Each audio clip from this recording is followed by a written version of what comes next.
Ko Riki seorang Buddhis yang berdebat di kanal Kristen, malah dapat hidayah. Silakan disimak.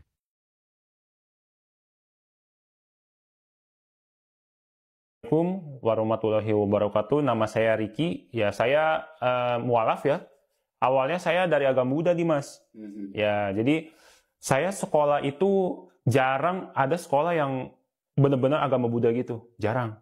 Jadi rata-rata itu pasti SMK Kristen lah. Ya kan? Nah, orang tua saya kan nggak mungkin masukin ke sekolah Islam. Nggak mungkin. Jadi orang tua saya masukin ke yang SMK Kristen lah segala macem. Nah, di situ kebetulan waktu itu saya sekolah di SMK Pancaran Berkat. Deket nih, Jakarta Jelambar. Jakarta Barat ya? Ya, Jakarta Barat. Nah, di situ berhubung kalau misalkan jam 6 sore gitu kan, itu kan maghrib tuh. Kan ada TV tuh kan. Iya, iya. Nah, di situ saya kenalnya tuh, oke, Tuhan itu Esa. Nah, saya kenal Tuhan itu Esa dari Islam juga awalnya. Ya kan? Nah, dari situ saya udah mikir, oke, Tuhan itu ada, Tuhan itu Esa. Nah, tapi di dalam agama Buddha itu sebenarnya nggak ada tuh konsep ketuhanan, nggak ada. Jadi agama Buddha itu yang aslinya ya, bukan yang campuran. Yang aslinya itu adalah kita patuh terhadap apa yang diperintahkan sama Buddha, sama Sang Buddha. Jadi itu ibaratnya Buddha itu adalah guru, tapi bukan Tuhan. Nah, jadi kalau misalkan kayak kita nih, kan ada banyak sila tuh. Nah, kalau kayak umat biasa itu 5 sila. Kalau untuk biksu adalah sila-silanya. Jadi, nah saya masuk ke sekolah Kristen itu saya disuruh ke gereja kan, disuruh ke gereja. Udah gitu, di situ tiap hari tiap hari Kamis itu ada kayak istilahnya persembahan gitulah. Persembahan apa ya namanya? Lupa lah. Jadi tiap hari Kamis tuh dikumpulin di gereja di sekolahnya, nyanyi. Oleh gurunya? Ada, kayak bukan guru sih, kayak lebih ke tokoh agama. Iya, kayak disuruh nyanyi, terus persembahan, doa segala macem, ya kan. Nah, saya mulai tertarik tuh dari Kristen. Kayaknya enak ya lagunya tuh menyentuh hati, ya kan? Terutama lagunya. Kalau misalkan lagunya dimainin tuh merinding, ya kan. Jadi tuh kayak asik ya Kristen ya. Terus cara doanya beda banget ya sama agama gua nih, ya kan. Kalau agama Buddha tuh harus agak strict ya. Mesti sujud lah, sama kayak Islam juga nih. Oh, gitu ya. Ada momen sujud 3 kali, ada itu. Sama kayak Islam, sama, ya kan. Kok agak beda nih Kristen ya. Terus mereka kan ngajarin gitu, kalau masuk Kristen itu pasti dosa dihapus. Karena percaya sama Yesus Tuhan, dosa dihapus gitu. Nah, saya di sini bingung nih. Tuhan itu Esa. Ya kan? Harusnya Tuhan itu beda sama makhluk nih. Ya kan, saya udah mikir kayak gitu dari awal. Kelihatan kayak manusia nih. Masa iya Tuhan itu sama kayak manusia? Saya pikir awalnya. Oke lah, saya nggak langsung terima. Saya pelajari lagi nih. Nah, saya di situ kan ada guru agamanya. Karena agama Kristen, kita terpaksa harus belajar agama Kristen dong. Ya kan? Nah, dibilang Yesus itu Tuhan, tiba-tiba ada Allah. Nah, itu saya bingung tuh. Lah, Tuhan saya percaya Esa nih. Terus ada Yesus, ada Allah. Loh, ini saya makin bingung. Ini yang Tuhan siapa nih? Ya kan? Oke lah. Akhirnya, tapi saya nggak tanya sih. Saya nggak tanya ke guru. Terus akhirnya saya belajar sendiri. Oh, ternyata Tritunggal gitu kan. Nah, saya carilah Tritunggal segala macam. Singkat cerita tuh, saya pacaran sama orang Kristen. Nah, terus dia ngajak saya nih ke gerejanya. Terus dia bilang, lu kenapa sih nggak mau jadi Kristen? Nah, tunggu dulu. Karena saya masih bingung nih sama konsep Tritunggal. Ya kan, yang Tuhan itu siapa? Allah apa Yesus? Gitu kan. Apa Roh Kudus? Nah, udah gitu saya diajaklah ke gerejanya. Itu ada di Bandengan. Namanya saya lupa.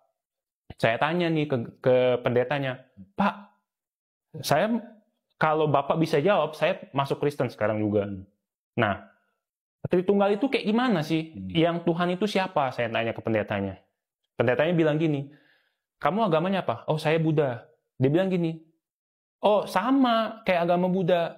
Di Buddha, Buddhanya banyak kan? Iya Pak. Nah, di Kristen juga sama.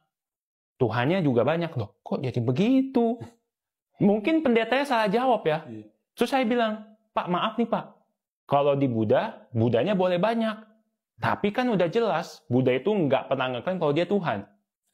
Mungkin dia salah jawab. Dia pamit tuh. Oh, saya pamit dulu ya. Ke atas saya ada acara nih, nanti saya balik lagi. Saya tungguin 30 menit, hampir sejam nggak balik-balik. Ya udah, akhirnya saya pulang. Nah, akhirnya saya bilang kan sama mantan saya, nih, ini belum kejawab nih, ya kan? Akhirnya saya udah putus sama dia dan saya pelajari sendirilah.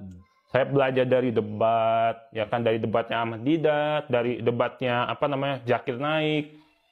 Oke. Terus saya pelajari juga beberapa versi Bible, ya kan. Loh kok saya juga bingung. Loh ini Bible banyak banget ini ya. Oh, saya pertama kali belajar teologinya dong.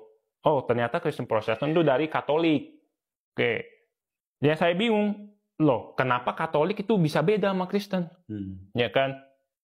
Bible-nya beda, terus yang disembah hampir sama sih. Cuman kan kalau di Katolik masih menghargai Bunda Maria. Kalau di Kristen kan udah enggak. Nah, saya bingung nih kok bisa kayak gini. Ya, saya pelajari, saya banyak banget sampai saya catat semua itu. Saya catat, saya di HP itu saya catat. Nah, akhirnya saya punya ilmu lah. Saya punya banyak ilmu. Akhirnya saya coba debat gitu sama teman-teman Kristen di Instagram, di YouTube. Nah, jadi dari debat itulah yang memicu saya lebih banyak lagi belajar agama lain gitu. Nah, pertama kali saya disuruh beli Bible sama guru saya, gurunya bilang gini, tolong setiap murid beli Bible ya, tapi versi KJV. Nah, saya bingung. Versi KJV, loh, kenapa Bible ada versi? Di situ saya udah mikir, sedangkan di Tripitaka, di agama saya dulu, Tripitaka tuh cuma satu, yang beda ini tuh cuma babnya doang, karena Tripitaka tuh banyak banget kan, jadi nggak mungkin langsung satu begini, kalau ditumpukin, itu bisa panjang semana itu, makanya paling kalau misalnya beli Tripitaka tuh dibilang gini, misal nih fokusnya dalam pengajaran Nibbana sama neraka. Nah, itu beli bab yang itu aja. Khusus gitu loh. Atau misalkan mau pelajari sila. Nah, misalnya bab 1, belinya itu. Tapi itu kan bukan versi. Itu kan cuma dipotong-potong biar gampang bacanya. Nah, saya bingung. Loh, kok Bible kayak gini? Terus saya pelajari lah. Oh, ternyata ada KJV, ada Codex Sinaiticus, ada itu lagi lah, Vatikanus. Loh. Nah, akhirnya saya pelajari tuh Bible yang Sinaiticus. Ternyata, banyak banget ayat yang nggak ada jadi ada, yang ada nggak ada. Nah, ini di sini saya udah agak curiga. Kok begini ya? Akhirnya, nah ilmu yang di Sinaiticus ini saya pakailah untuk debat juga gitu loh. Bahkan nih, maaf nih ya, saya debat sama saudara saya yang mau jadi calon pendeta, dia aja nggak tahu Sinaiticus ternyata banyak ayat yang nggak ada. Nah, saya juga bingung kok bisa kayak gitu. Calon pendeta, masa nggak belajar soal itu gitu loh. Itu sih. Nah, yang pertama kali versi Bible 1, terjemahannya beda-beda. Maknanya tuh beda-beda nih. Kayak misal, saya lupa nama ayatnya. Tapi saya ingat tulisannya. Ada tulisan kayak gini.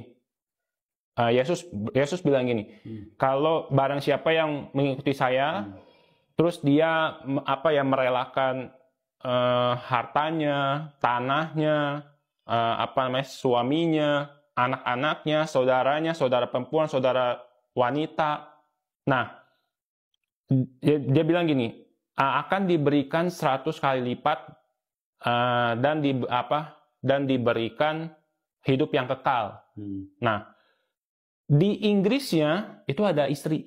Beda lagi ya. Di Indonesia ya istrinya kemana? Hilang. Nah, itu saya bingung tuh. Nah, itu juga yang menjadi pointing para orang Kristen ini menghina Islam. Loh, Yesus tuh janjiin 100 kali lipat loh. Mereka bilang, mana ayatnya? Ya, saya kasihlah yang Inggris. Tuh ada. Kenapa yang Inggris ada, yang Indonesia nggak ada? Nah, mereka bingung linglung. Gitu. Nah, pas saya debat itu ya, lucunya saya kan anonim ya, akun saya tuh anonim. Mereka pikir tuh setiap yang debat sama orang Kristen itu pasti Islam. Itu pasti. Padahal mereka lupa. Mereka menyiarkan agama itu ketok-ketok ke semua agama. Kan nggak boleh dong kalau kita bertanya kan. Akhirnya mereka itu kira saya Islam. Mereka tuh nyerang pakai hadis lah, nyerang pakai Al-Quran. Ya kan? Tapi ada satu yang benar-benar yang bikin saya akhirnya, wah ini gua harus mualaf. Oh gitu? Ya, itu ada. Jadi ayat At-Tarik bilang begini, coba deh lu jelasin, masa iya 1400 tahun lalu Al-Quran mengatakan kalau tulang sulbi itu menghasilkan sperma. Emang zaman dulu kagak ada testis, terus gunanya testis buat apa? Nah saya bingung kan gue udah bilang gue bukan Islam. Ya kan, sebenarnya saya nggak mau jawab, tapi kayak oke lah saya bantu jawab. Saya juga belajar kan, namanya mencari Tuhan kan saya belajar, saya baca. Saya pertama kali saya lihat dulu nih, benar gak terjemahannya? Oh benar terjemahannya. Terus saya nggak menyimpulkan langsung, masa ini salah atau bilang, ini salah nih, ya kan? Tapi saya harus cek dulu dong, kayak dunia kedokteran gitu kan, terus ahli tulang atau segala macam, ahli badan lah. Saya cek ternyata tahun 2004 itu udah ada tes di Newcastle kalau seekor tikus, tulang sulbinya itu dicek, ternyata ada sel sperma. Tapi sel sperma itu belum aktif. Nah, nggak tahu gimana caranya mereka aktifin, mereka suntik ke sel telur tikus, jadi anak tikus. Nah, sekarang gini, di Newcastle bisa tahu kalau tulang sulbi itu ada partikel sperma itu dari mana? Pasti dari Al-Quran dulu dong. Karena harus ada sesuatu baru bisa diteliti dong. Nggak mungkin mereka mau menggelontorkan dana tiba-tiba langsung cek, kan nggak mungkin. Ada petunjuk dulu ya. Harus ada petunjuk dulu. Nah dari situ saya kasihlah dia artikelnya. Terus selain itu saya bawa lagi artikel dari kedokteran tulang lah. Saya di Indonesia ya bilang gini, tulang sulbi kan benar dari sini sampai tulang ekor kan. Dia bilang ke dokter Indonesia bilang kalau tulang punggung itu kan termasuk. Tulang punggung itu cacat, itu mempengaruhi produksi sperma, mempengaruhi suhu sperma, kualitas sperma. Terus saya bilang sama dia, nah ini ada buktinya. Berarti valid gak Al-Quran? Valid. Nah, dia ngomong kayak gitu, saya dapat hidayah. Nah, dari situ saya bilang sama Allah, wah ini udah tamparan keras nih. Ini kalau saya nggak mualaf, berarti saya orang fasik gitu. Saya begitu sama diri saya, makanya nggak lama saya mualaf. Gitu.